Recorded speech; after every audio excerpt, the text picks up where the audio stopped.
جانگلی اور سرائکی ہی اس سیلاب میں کیوں ڈوبے ہیں؟ اس کی کچھ بنیادی وجوہات ہیں جو کہ براہ راست ان لوگوں سے بھی منسلک ہیں اور ریاست سے بھی منسلک ہیں۔ یہ لوگ سالہ سال سے دریائے ستلج، دریائے راوی، دریائے چناب کی دریائے پٹی میں آباد ہیں۔ ان کے پاس اپنی زمینیں ہیں، مویشی ہے، جگہ ہے، اور اس زندگی کو یہ آسان سمجھتے ہیں یہاں رہنا، اور اپنی جو معاش ہے اس کے ساتھ وہ جڑے ہوئے ہیں۔ اور ان میں سے جو لوگ پڑھ لکھ گئے ہیں وہ یہاں سے نکل چکے ہیں، وہ بیرون ممالک جا چکے ہیں، یہ شہروں میں آباد ہو چکے ہیں، ان کا رابطہ ہے وہ بالکل منقطع ہو چکا ہے۔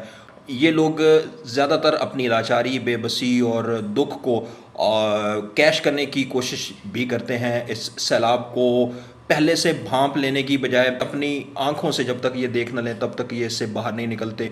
نتیجہ کیا نکلتا ہے؟ نتیجہ یہ نکلتا ہے کہ یہ ریاست کے لیے ایک تر نوالے کے طور پر ثابت ہوتے ہیں۔ ریاست ان کو اتنا اہم نہیں سمجھتی کیونکہ یہ منظم ہو کر ان پر دباؤ ڈالنے کے قابل بھی نہیں ہے۔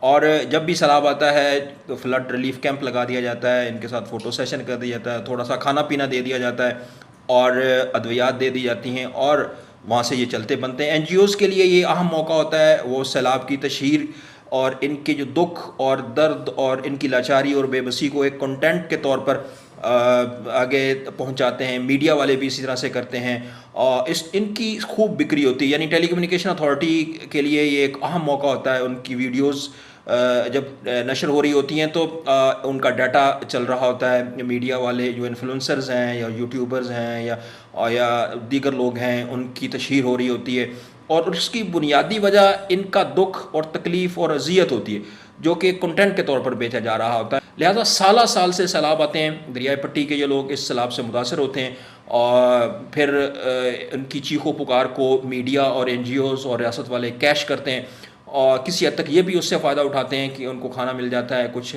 لیکن زیادہ تر جو بوجھ ہے وہ یہ خود برداشت کرتے ہیں یا ان کے قریبی رشتہ دار وہ برداشت کرتے ہیں، اور پھر یہ سلسلہ نسل در نسل چلتا آ رہا ہے۔ اس سلسلے سے یہ کیسے باہر نکلیں گے؟ سب سے پہلے تو ان کو اپنی یہ سوچ بدلنی پڑے گی جو ان کی نفسیات کے اندر رچ بس گیا ہے کہ آسانی کے ساتھ ہر چیز دستیاب ہوتی ہے، لہذا کوئی مسئلہ نہیں اپنے آپ کو تبدیل کرنے کا، بچوں کو پڑھانے کا۔ پھر وہ لوگ جو پڑھ لکھ گئے ہیں وہ یہ سمجھتے ہیں کہ بس ہم لوگ اس راستے سے نکل آئے ہیں، باہر آ گئے ہیں، ہمارا ان سے کوئی لینا دینا نہیں۔ اس کو پھر ان کو منظم ہونا پڑے گا، منظم ہو کر دباؤ ڈالنا پڑے گا اپنے ان لوگوں کے اوپر جو ان کے نمائندے ہیں، ریاست ہیں۔ اور پھر سب سے اہم بات ہے ان کو جب بھی گھر بنائیں اونچی جگہ پر بنائیں، اونچا ٹیلا بنائیں اور اس کا بندوبست کر کے رکھیں، تبھی اس سیلابی کیفیت سے باہر نکل سکیں۔ ان کو لیڈر نہیں چاہیے، ان کے ہر بندے کو لیڈر بننا پڑے گا، لیکن اگر وہ اسی مفاد میں پڑے رہتے ہیں، آسانی سمجھتے ہیں اور رہتے ہیں، تو پھر ان کو کوئی تبدیل نہیں کر سکتا۔